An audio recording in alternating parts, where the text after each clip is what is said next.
procrastination is my finest art. So when I found out last night that I'm supposed to speak this morning, I'm hoping that that skill is serving me well at this time.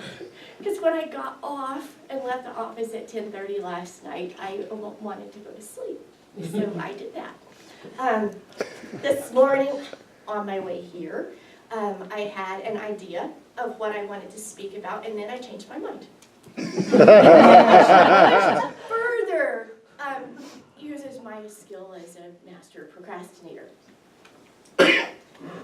When I was in high school, I did not have a lot of stress because I didn't have a lot of things going on at the same time because I procrastinated everything, right? Not trying to keep all these balls in the air because I just left them on the ground and didn't bother with them. It made me really good at taking tests because when you procrastinate, you wait till the very last moment to do something. I was so good. It wasn't the final day, wasn't the final hour. It was like in the break between classes and while everybody else is getting their seats, get it done kind of thing. It made me really, really good at test taking. So we'd get a test put in front of us in any class, I don't care what the topic was, put a test in front of me. My goal was to be first one done, highest grade in class. If I didn't have that done, I was a complete failure. And I could do it, I was super successful at it because I'm used to waiting until the last minute. And when you wait till the last minute, you can cram something that would take someone else a month into like 5 minutes. That could serve you really well as an adult because you have learned how to be efficient at that point. Now, I had to take the procrastination part away from it for it to really serve me well. So I started to think about it and go, why can I get this done in 5 minutes if I put it off and done well? But if I gave myself a month to do it, I wouldn't come up with anything any better.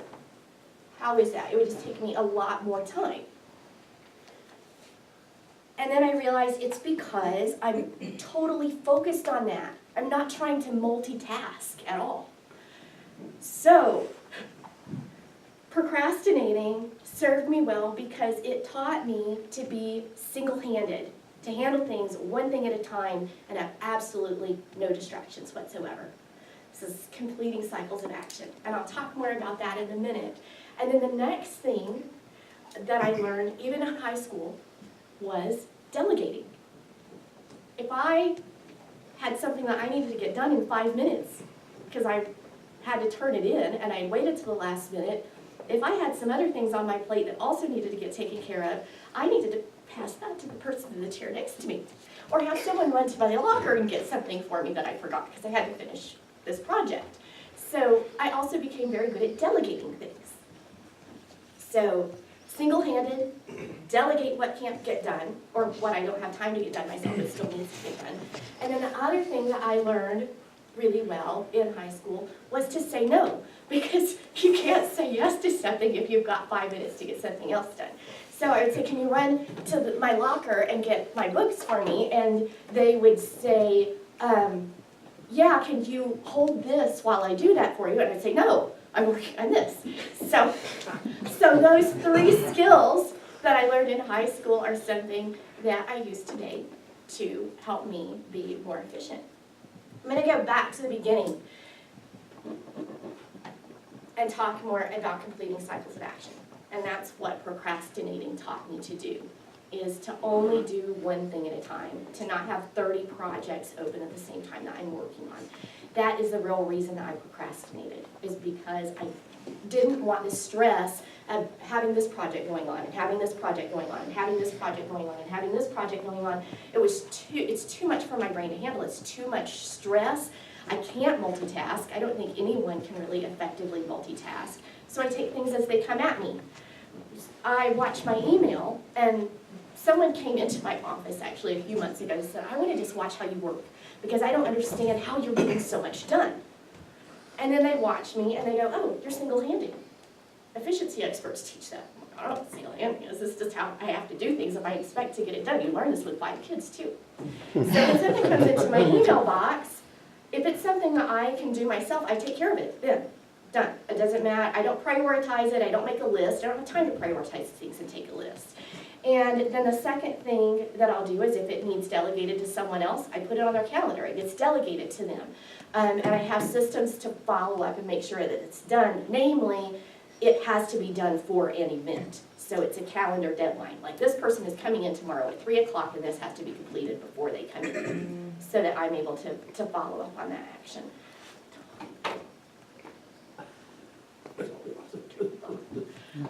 So I delegate it, or the other thing is I don't need to do anything with it, it gets deleted. So my goal at the end of the day is to always have that email box empty. So I'm not going through and touching something 15 times and going, okay, I'll do this later. Oh, I need to talk to this person about this. I just do it. And so that way I'm not wasting all the time. And I learned that from procrastinating. I already talked a little bit about delegating. When I delegate it, I need to make sure that they've got that on their calendar, a reason they haven't completed, and I have to follow up on that. And then just deleting things as they come up and say no to it. So that's how, through my experience as a master procrastinator, I somehow managed to become a master efficiency expert person.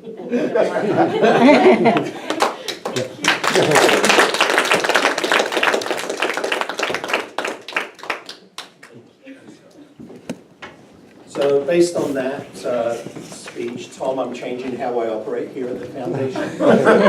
So please from now on, only send me one task at a time, please. If you would be so kind. Excuse me, Alex, could you do that for me as well? He's passing it off, he's delegating to you. Cut out the middleman, just send it directly. Thank you for that. Our third speaker is Jackie. And evaluating Jackie is Barry. That's me. Oh, my best friend. Only Chris? One of them.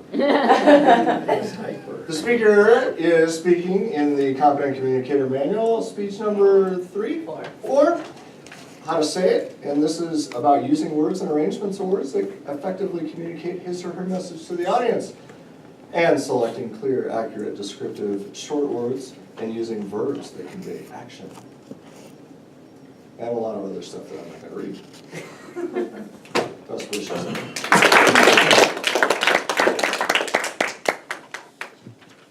Jackie, one of our more recent Toastmasters